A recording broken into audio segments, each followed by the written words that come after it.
Another Harbor Freight dust collection modification video. You know you don't want to miss that. Stick around, I'll show you how I did it. If you talk to any woodworker, they'll tell you dust collection is always an ongoing battle in their shop. I've been using this modified Harbor Freight dust collector as my main dust collector, which hooks up to my table saw, planer, jointer, and I also use it to vacuum up the floor. I'm gonna get rid of all of this hose. I'm gonna get rid of that bag and put a filter on. I'm gonna put the Rockler 4-inch expandable hose. Bought the 21-foot hose. That's gonna cover my shop. My shop's only 11 feet wide by, I think, 21.5 feet long. So that's easily gonna reach anywhere I need. Then I bought a nanoparticle filter from filterprofessor.com. I'm gonna hook that up to the output. So one, it'll make for better air quality in the shop, and two, it should make for better efficiency in the dust collection because I think this is restricting a lot of airflow. To start the modifications, I need to cut a hole in the closed end of the filter to attach a 6-inch HVAC fitting. This fitting will connect to the exhaust of the blower with a 6-inch flex hose. With that hole cut, I can now remove the backing on the adhesive seal and stick it in place, and then I'll drill some holes and put some screws in to hold it securely. The bottom end of the filter that I bought came open, and I bought that intentionally because I need to attach some sort of receptacle that is sealed onto the bottom that will catch any particles that fall through the filter. What I'm going to use is a plastic bucket and a Gamma Seal lid. This is a lid that securely attaches on the top of a 5-gallon bucket, or a 3-gallon bucket in my case, and then it has a ring that can screw off. And this Gamma Seal lid, ironically, fits perfectly inside there. I need to cut a hole out of the inside of this because obviously air has to be able to pass through that. Then the ring of that Gamma Seal lid will snap onto the top of a bucket, and then this will thread on like that.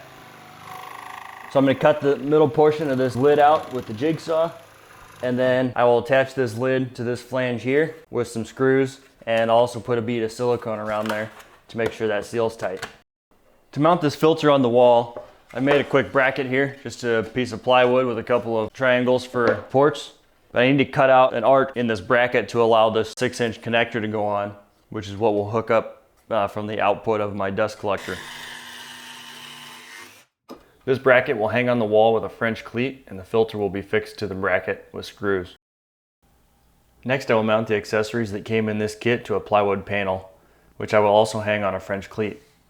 I am mounting everything this way in case I decide to rearrange my shop down the road. That way everything will be easy to move.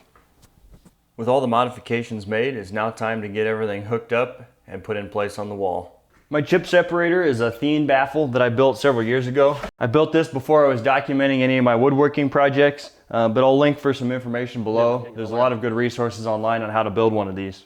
Now this 4-inch PVC is fixed into this barrel for my Thien baffle, so I can't change the size of that. So I need to be able to connect the flexi hose to this PVC. The toolkit came with this coupler, which is meant to connect these 4-inch pipes, which can be used with accessories or the floor sweep. However, this connector fits in this PVC just perfectly. So I'm going to use it there, and then the flex hose will connect on the end of that. Okay, I have all the components made and I'm ready to start hanging them up on my French cleat system here. I'm going to start with the filter assembly, and having that on the French cleat, I can easily move everything to a different part of the shop if I ever change my configuration. Next, I'll hang the blower and the motor assembly here. And my accessory panel hangs just like that. Everything I need is right here. This docking port fit nicely right there, and if I want, I can strap it on to this hanger.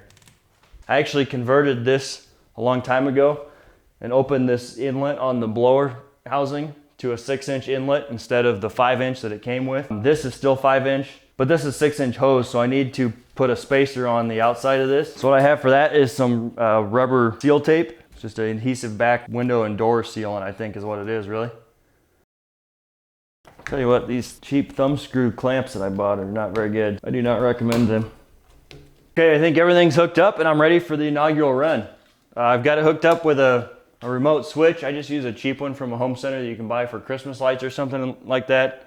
I don't know if it's rated for this number of amps technically, but it's been working fine for me for years, and they're like 10 bucks. So that's what I go with. Nice little remote with an on-off switch I can use from anywhere in the shop. So let's give it a try.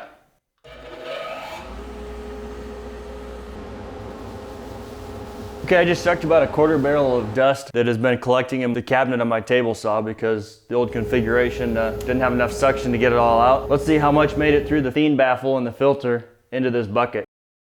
We'll see how efficient this separator is. Hardly anything in there. I think what's in there is little bits of plastic that are left over from cutting a hole in this lid. I'd say that's pretty impressive, and I'm very happy with this setup. I think it's gonna work a heck of a lot better than what I had before. Well, I don't know if you can even call this a Harbor Freight dust collector anymore. The only original parts left are the motor, the impeller, and this blower housing. Everything else I've discarded over the years through different modifications, but it seems to be working great so far, and I'm excited to have this new filter set up and a better hose system so I don't have a bunch of different parts and pieces floating around that I have to reconnect all the time. This hose should reach anywhere in my small shop here, and will easily be able to connect to all the major tools that I have set up in my shop. So I'm excited for it, and I hope it works well for a while and prevents me from having to spend any more upgrades on dust collection for quite some time.